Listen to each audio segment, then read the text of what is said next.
sáu hai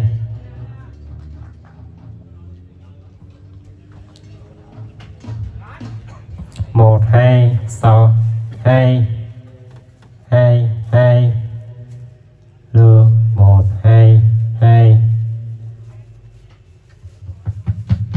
hai lừa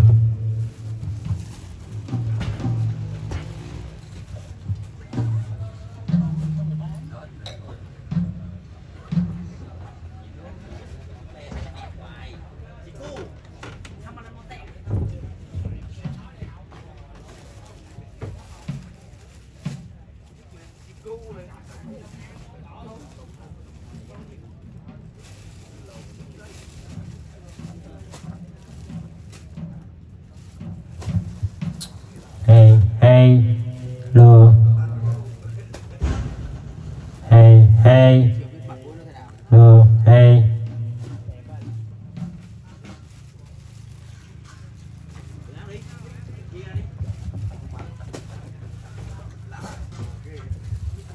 một hai hai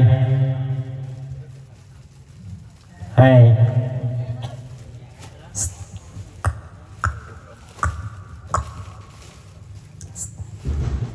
hai sáu hai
Chuyện lên.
Xin chào tất cả các bạn.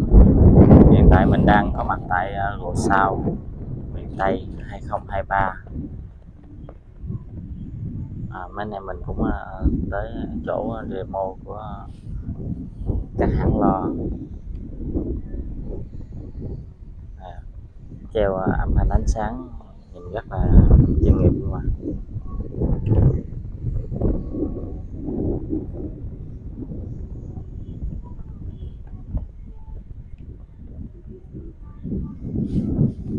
tại thì bây giờ là đang giờ nghỉ trưa, cho nên là tất cả các thiết bị âm thanh ánh sáng đang tạm ngưng. Thì giờ nghỉ trưa các bạn. Tầm khoảng đầu giờ chiều, tầm khoảng 2 giờ chiều, các đơn vị sẽ bắt đầu mở âm thanh để setup tiếp tục để chuẩn bị cho ngày mai là bắt đầu chương trình các bạn.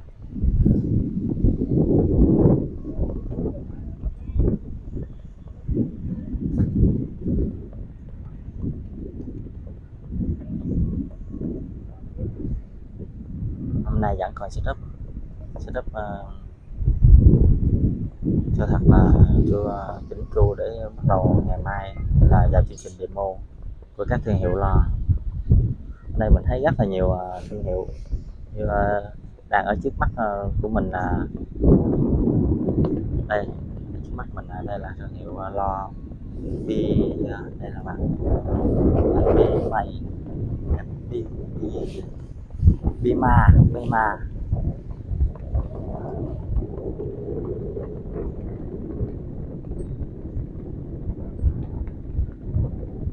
Đây là thương hiệu loa Bima nha các bạn.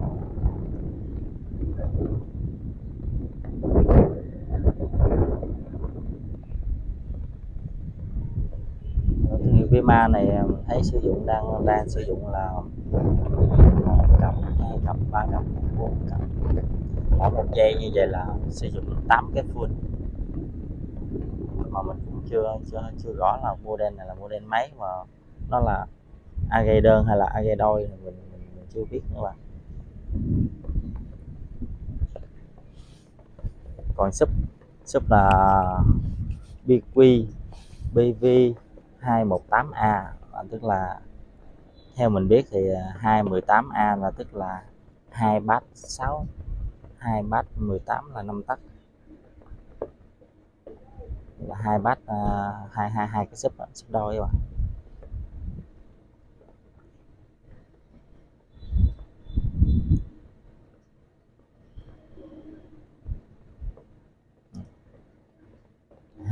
A sub kép.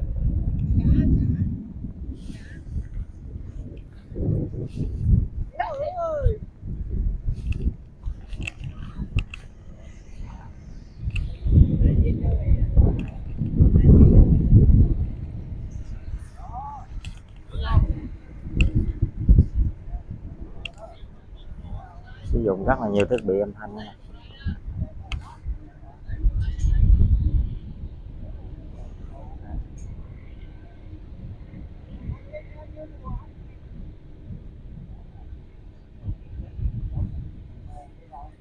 Thương hiệu loa Bima này thì đang setup với sub là Carriot.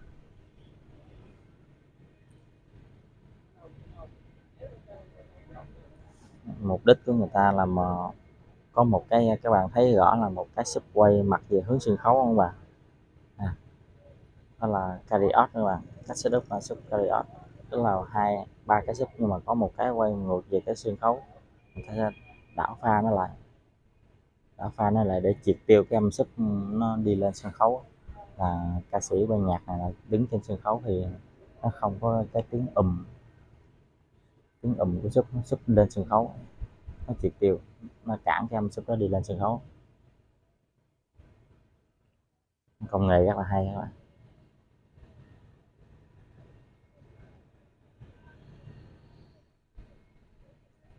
Nãy giờ mình đi gần như là chỉ có thương hiệu Bima này là setup cái sub theo cái hình Carriot này thôi. Để tí xíu nữa mình đang đi tới ra.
so strong, girl. I can feel you slipping away.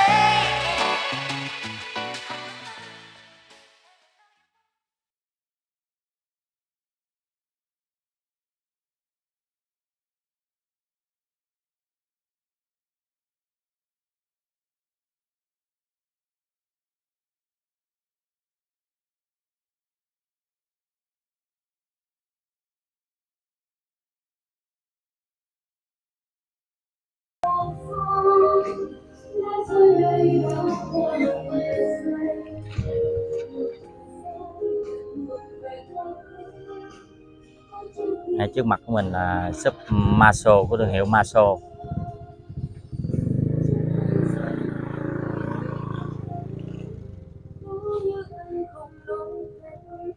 Đây là Maso thì setup shop theo hai vế hai bên trái phải, chứ không sử dụng kỹ thuật carry out hoặc là end file. Maso thì có hai vế shop trái và phải luôn.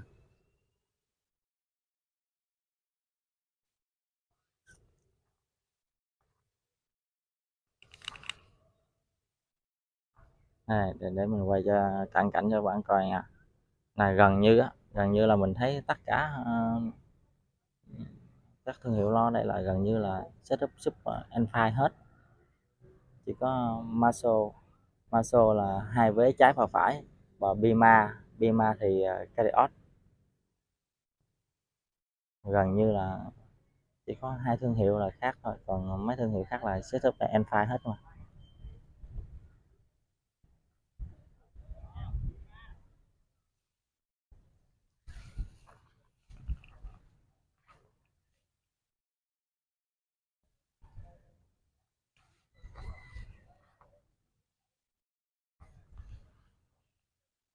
Mình thấy có cái mẫu súp này mình cũng thích nè. Thiết kế phía đóng học phía bên trong cũng giống cái ý thích của mình. Các bạn thấy bên trong là có hai cái loa ở phía bên trong hai mặt, đánh nén hơi chính giữa, sẽ nén hơi thổi ở giữa nha, rồi hai dách hai bên này có cái hơi hai bên đó. Hơi hậu ra, hơi hậu phía sau lò ra bên đây, hơi mặt trước và ở giữa, rồi cũng giống như cái ý thích của mình quá. Để chiều nay mấy anh setup mở âm thanh lên thử cho mình nghe coi như thế nào.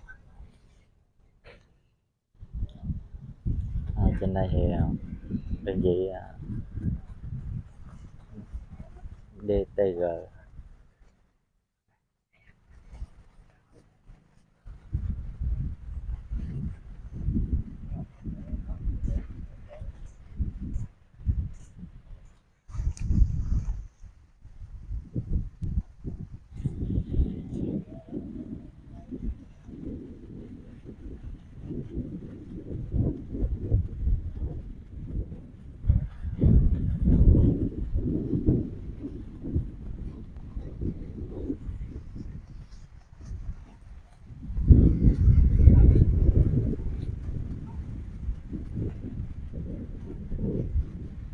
Đó, đơn vị xài rất là nhiều súp luôn ạ. Thấy nãy giờ tầm mỗi một đơn vị sử dụng tầm từ 12 chiếc súp cho tới 16 chiếc súp.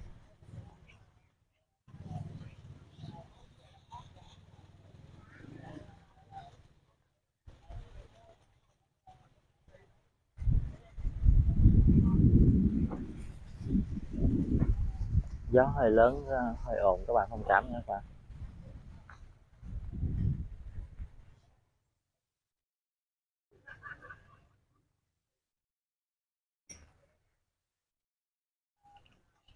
Chiều nay các thương hiệu lo sẽ bắt đầu setup, thì mình sẽ quay cho các bạn xem chất âm của từng thương hiệu lo ra như thế nào. Đây, Maso bên đây mà. Maso setup súp hai vế trái và phải. Đây một vế nè.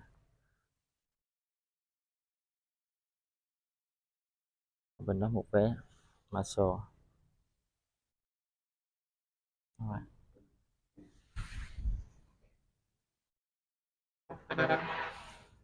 Còn tất cả các thương hiệu loa khác thì setup Alpha. Bima thì Cariot.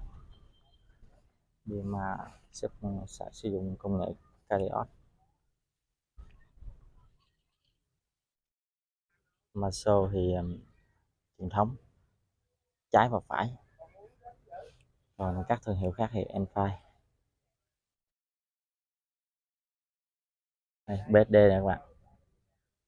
BSD thì mấy anh đang chùm cao su lại, chiều sẽ mở ra. Này, nắng quá các bạn. BSD này, BSD BSD sử dụng agate đôi, mỗi bên là 1 2 3 4 5 6 7 8 chiếc, hai vế trái và phải là 16 chiếc nha các bạn. Agate đôi.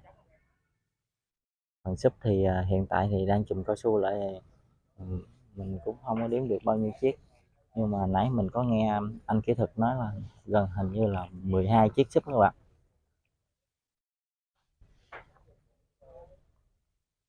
12 chiếc sub đôi, cũng set up Enfire luôn.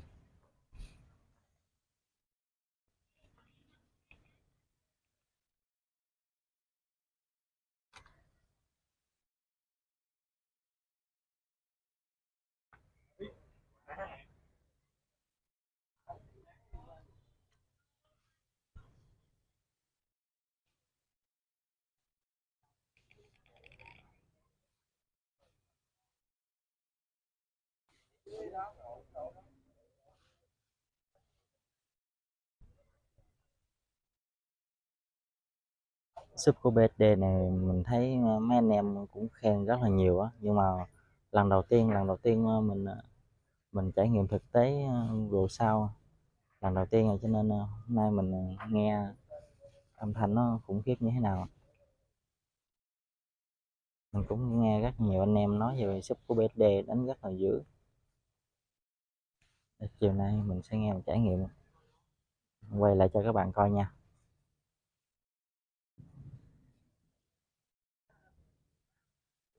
Đây là sub của anh DTG, là chắc của anh Đen Tiền Giang đó.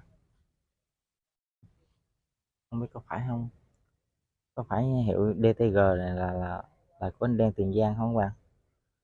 Các bạn nào biết comment cho mình biết chứ nha. Mình cũng nghe nói thôi chứ mình cũng không rõ lắm.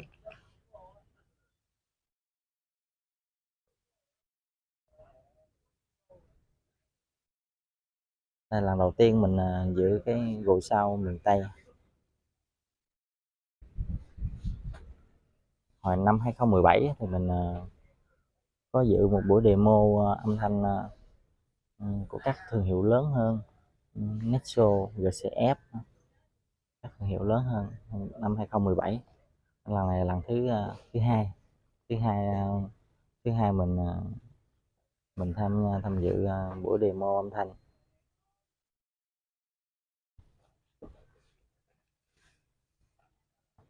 Nhưng mà là demo âm thanh gồ sao miền Tây ấy, thì là lần đầu tiên mình đi.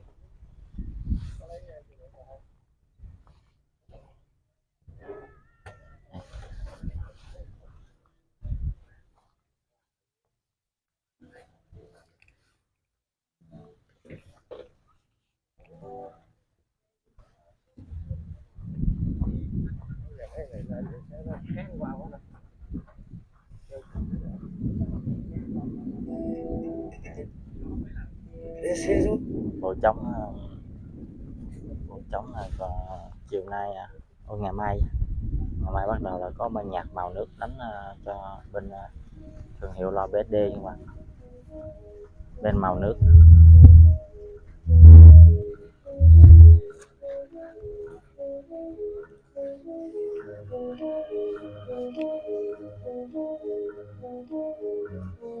dùng ánh sáng beam led rất là nhiều, nhìn cái hoành tráng laser các thứ nè.